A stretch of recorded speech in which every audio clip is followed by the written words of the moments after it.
আজকে আমরা দেখব একটি পাফ হাতা মানে পাঠানি পাফ সিল্ক যে যেটাই বলো না কেন। তো হ্যালো বন্ধুরা, welcome back to my channel. তো আমার অনেক দিন পর একটা নতুন ভিডিও নিয়ে এসেছি। তো দেখো এখানে কিন্তু কাপড়টা আবার 16.5 ইঞ্চি আছে আর 2 ভাঁজ আছে। তো এখানে লম্বা আছে 8 ইঞ্চি।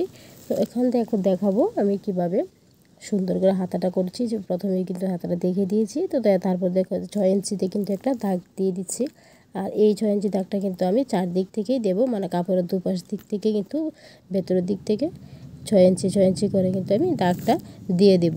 তো এখন দেখো দাগটা দেওয়ার কারণটা হলো এই দাগ থেকে কিন্তু শুরু হবে আমার কুচি দেওয়া। তো একটু ভালো করে তোমরা দেখো, কুচিটা কিন্তু আমি আমার দিকে রাখছি, মানে আমার সামনের দিকে মুখে করে কিন্তু কুচিটা রাখছি। তারপর এভাবে কিন্তু হাফ ইঞ্চি করে কিন্তু ভিতর দিক থেকে ঢুকিয়ে কাপড়টা কিন্তু আমি ভাঁজ দিয়ে দিচ্ছি। আর তোমাদের কাছে যদি আরও বেশি কাপড় হয় তাহলে কিন্তু তোমরা কুচিটা আরও বড় করে দিতে পারো, কোনো সমস্যা নেই। কিন্তু আমি এভাবে দিয়েছি, সবটা কুচি একইভাবে কিন্তু সমানভাবে হবে, সামনের দিক থেকে হবে একই রকমভাবে হবে। আর ততক্ষণ পর্যন্ত আমি কুচিটা দিতে থাকবো যতক্ষণ না পর্যন্ত আমার পরে 6 ইঞ্চিতে গিয়ে শেষ হচ্ছে। যে 6 ইঞ্চিতে তো শুরুতেই যে দাগ দিয়েছিলাম প্রথম 6 ইঞ্চি, তারপর কিন্তু অপর দিকেও কিন্তু 6 ইঞ্চিতে দাগ দিয়েছি। তো সেই 6 ইঞ্চি পর্যন্ত কিন্তু দাগ পর্যন্ত কিন্তু আমি কুচিটা পরপর করে দিতে থাকবো।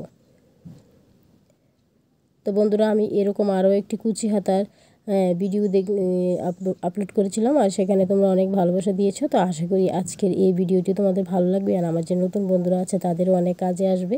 তো এখন দেখো আমি কাপড়টা ঘুরিয়ে নিয়েছি। ঘুরিয়ে নেওয়ার পর কিন্তু অপর দিক থেকে কিন্তু সেই সমানভাবে ভাঁজ করে করে আমি কিন্তু কুচিটা মিলিয়ে সেলাই করে নেব।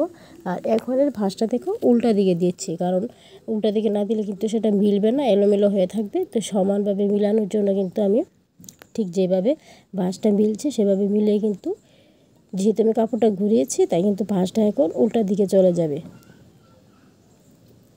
তো প্রত্যেকটা কুচি কিন্তু সমানভাবে মিল রেখে কিন্তু ভাঁজটা ধরে ধরে ধরে ধরে আমি কুচিগুলো দিয়ে দেবো। আর এইখানে তোমরা যদি একটু আয়রন করে দাও তাহলে কিন্তু আরও সুন্দর। আমি ওই যে আয়রনটা দিয়েছি, আমি পরে দিয়েছি, আয়রনটা দিয়ে দিলে কুচিটা আরও সুন্দরভাবে বসে থাকে। তো এইভাবে দেখো পরপর সবগুলা কুচি আমি দিয়ে দিচ্ছি।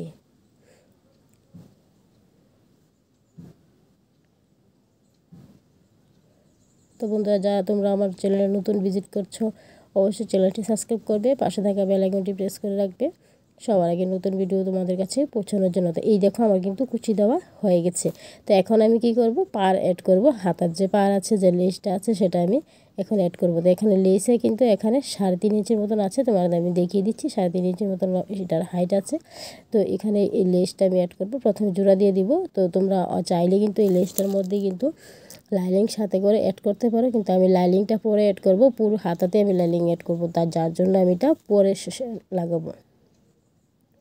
অনেকে যদি মনে করে যে আমি কুচির জায়গাতে লাইলিং দেবো না, তাহলে শুধুমাত্র পাড়ের মধ্যেই লাইলিংটা দিতে পারো। আর এই লাইলিংটা কিন্তু এখনই অ্যাড করতে হবে পাড়ের সাথে। তো যেহেতু আমি সবটাতে অ্যাড করব, তো পরে লাইলিংটা অ্যাড করব। তো এখানে প্রথমে একটা সেলাই দেওয়া হয়ে গেছে। তো এখন আমি কিন্তু এই একটা চাপ সেলাই দিয়ে দেবো।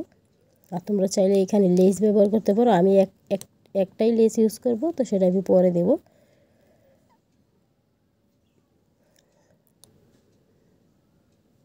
তো এখন দেখো আমার হাতা এতটুকু পর্যন্ত হয়েছে, আশা করি এতটুকু পর্যন্ত তোমরা বুঝতে পেরেছো। তো এখন দেখো হাতার শেপ অনুযায়ী কিন্তু আমি একটু বড় রেখে কিন্তু সেই লাইনিংটা কেটে নিয়েছি। তো এখন সেই লাইনিংটা আমি অ্যাড করছি সোজা দিক থেকে, মানে ভাও দিক থেকে কিন্তু আমি রেখে লাইনিংটা সেলাই করে তারপরে আমি এটা উল্টে একটা চাপ দিয়ে দেব।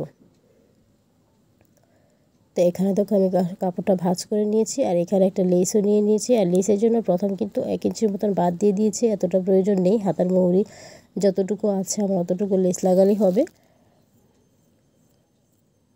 তো দুই দিক থেকে 1 ইঞ্চির মতন বাদ রেখে কিন্তু আমি লেসটা লাগিয়ে দিচ্ছি। আর এই লেসটা আমি পুরো ব্লাউজে ইউজ করেছি, তাই হাতাতেও এই লেসটা দিলাম। তো এখন দেখো আশা করি এতটুকু পর্যন্ত তোমরা বুঝতে পেরেছো বন্ধুরা। তো এখন আমি কি করব, 4 দিক ঘুরিয়ে 3 দিক ঘুরিয়ে আমি যে লাইনিংয়ের শেপ অনুযায়ী কিন্তু সেলাই করে নেব। সেলাই করার পর বাকি যে এক্সট্রা কাপড়টা যেটা থাকবে সেটা আমি কেটে বাদ দিয়ে দেব, তারপর হাতার শেপে রেডি করে নেব।